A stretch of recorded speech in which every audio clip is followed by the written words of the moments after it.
Hello दोस्तों, मैं Manvendra sir study 24 Spain में आपका स्वागत करता हूं। दोस्तों, आज मैं इंडियन पॉलिटी का नेक्स्ट क्लास लेकर आया हूं। आज दोस्तों मैं भारतीय संविधान के सभी भाग के बारे में आपको बताऊंगा। तो प्लीज़ दोस्तों, अगर आप हमारे चैनल पर नए आए हैं तो प्लीज़ सब्सक्राइब कर लीजिएगा। तो चलिए दोस्तों शुरू करते हैं। दोस्तों, भारतीय संविधान के सभी भाग। भाग एक में संघ व राज्य क्षेत्र के बारे में बताया गया है।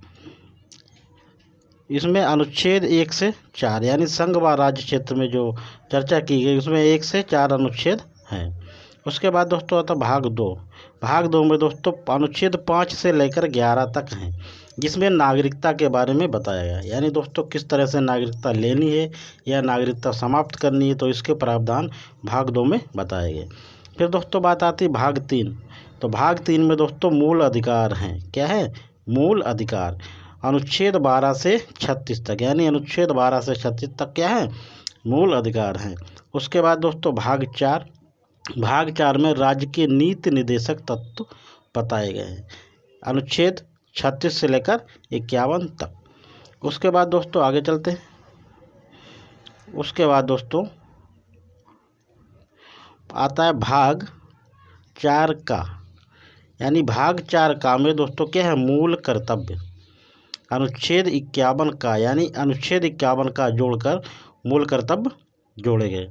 उसके बाद दोस्तों आता भाग 5 में दोस्तों संघ सरकार, यानी संघ के बारे में बताया गया है, अनुच्छेद 52 से लेकर अनुच्छेद 151 तक। उसके बाद दोस्तों भाग 6 में राज्य सरकार के बारे में बताया गया, अनुच्छेद 152 से लेकर अनुच्छेद 237 तक।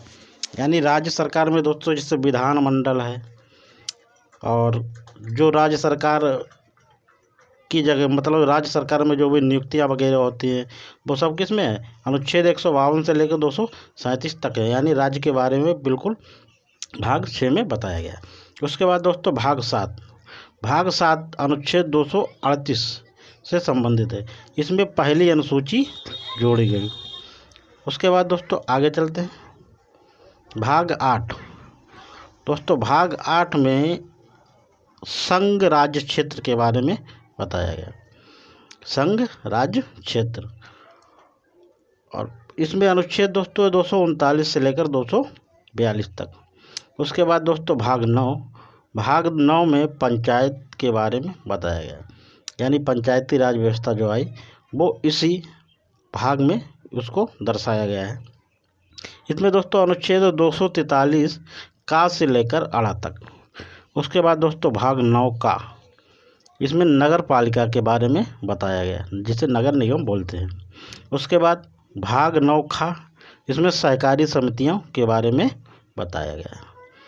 उसके बाद दोस्तों भाग 10 आता है हमारा, और भाग 10 में अनुच्छेद 244 से 244 का तक भाग 10 में चर्चा की गई। इसमें एसटी का वर्णन किया गया। एसटी मतलब दोस्तों अनुसूचित जनजाति का वर्णन किया गया है। फिर दोस्तों आता है भाग 9 में अनुच्छेद 245 से लेकर 263 तक है। इसमें दोस्तों संघ व राज्यों के बीच संबंध, यानी संघ यानी केंद्र सरकार तथा राज्य सरकार के बीच में संबंध जो है उनको बताया गया भाग 9 में। फिर दोस्तों भाग 12 में दोस्तों अनुच्छेद 264 से लेकर 300A तक। इसमें क्या बताया दोस्तों? वित्त या संपत्ति या संविदाएं या बाद, यानी संपत्ति का जो अधिकार दोस्तों था पहले हमारा मूल अधिकार था, लेकिन 1976 में इस संपत्ति के अधिकार को दोस्तों विधिक अधिकार बना दिया गया, यानी कानूनी अधिकार बना दिया, और एक अनुच्छेद दे दिया गया इसको, अनुच्छेद 300A। उसके बाद दोस्तों भाग 13 आता है। भाग 13 में 301 से 307 तक अनुच्छेद दिए गए हैं। इसमें दोस्तों क्या, भारत के भीतर व्यापार, वाणिज्य और समागम, यानी कि भारत के भीतर आप कहीं भी व्यापार या वाणिज्य या समागम कर सकते हैं। तो इसके बारे में चर्चा अनुच्छेद 301 से लेकर 307 में बताया, यानी भाग 13 में बताया गया। उसके बाद आगे चलते दोस्तों भाग 14 में दोस्तों संघ व राज्यों के बीच अधीन सेवाएं, इसके बारे में बताया गया। यानी अनुच्छेद 308 से लेकर 323 में संघ व राज्यों के बीच अधीन सेवाएं बताई गई हैं। उसके बाद दोस्तों भाग 14 का अनुच्छेद 323 का और खा, यानी 300 का और खा जो है ये अधिकरण, यानी अधिकरण के बारे में बताया गया। फिर दोस्तों भाग 15 आता। भाग 15 में अनुच्छेद 324 से 329 तक निर्वाचन के बारे में। दोस्तों बहुत ही इंपॉर्टेंट है ये, इसको स्टार लगा लीजिए, क्योंकि निर्वाचन पेपर में सीधे क्वेश्चन पूछता है कि निर्वाचन से संबंधित किस भाग में चर्चा की गई है। तो भाग 15 किससे संबंधित है? निर्वाचन से, यानी अनुच्छेद 324 से 329 तक। उसके बाद दोस्तों भाग 16 आता। भाग 16 अनुच्छेद 330 से 342 तक, इसमें चर्चा की गई कुछ वर्गों के संबंध में विशेष उपबंध, यह भाग 16 में बताया गया। उसके बाद दोस्तों आता भाग 17। भाग 17 भी बहुत ही इम्पोर्टेंट है, इसमें भी आप स्टार लगा लीजिए। भाग 17 जो है वो राजभाषा के बारे में बताता है, यानी अनुच्छेद 343 से लेकर 351 तक जो है वो राजभाषा के संबंध में है।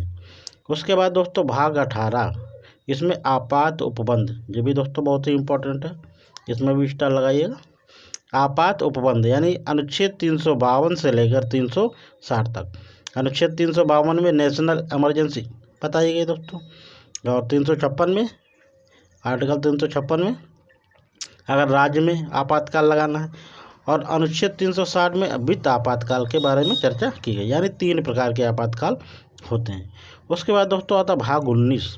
भाग 19 में दोस्तों प्रकीर्णन के बारे में बताया गया, अनुच्छेद 361 से लेकर 367 तक। फिर दोस्तों आता भाग 20।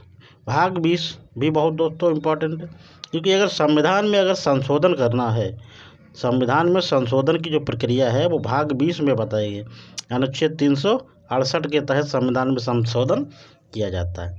उसके बाद दोस्तों आगे चलते हैं भाग 21, यानी भाग 21 में अस्थायी संक्रमणकालीन विशेष उपबंध दिए गए हैं। इसमें अनुच्छेद 369 से अनुच्छेद 392 तक इसमें चर्चा की गई है। फिर दोस्तों लास्ट भाग आता भाग 22, जिसमें अनुच्छेद 393 से अनुच्छेद 395 तक। संक्षिप्त नाम प्रारंभ हिंदी में प्राधिकृत पाठ, इसके बारे में चर्चा अनुच्छेद 22 में की गई। तो दोस्तों मूल संविधान में टोटल 22 भाग थे, लेकिन दोस्तों वर्तमान 2024 में इसमें 25 भाग हैं और 12 अनुसूचियाँ हैं, तथा आर्टिकल देखा जाए तो 470 के आसपास दोस्तों हैं। तो दोस्तों अगर किसी भी एग्ज़ाम की आप तैयारी कर रहे हैं तो प्लीज़ मेरे चैनल को आप सब्सक्राइब कर लीजिएगा और अपने दोस्तों के पास शेयर कीजिएगा, और दोस्तों लाइक कीजिएगा और एक कमेंट करिएगा दोस्तों, और कमेंट में लिखिएगा अगर कोई भी अगर इसमें पॉइंट अगर मिस हो रहा तो उसके बारे में मुझे बताइएगा। दोस्तों अगर किसी भी कंपटीशन एग्ज़ाम की आप तैयारी कर रहे हैं तो इससे 1 या 2 क्वेश्चन ज़रूर आते हैं। तो दोस्तों आज के बाद आपके क्वेश्चन बिल्कुल इससे नहीं छूटेंगे। तो चलिए दोस्तों आज के लिए इतना रखते हैं। जय हिंद, जय भारत, थैंक यू।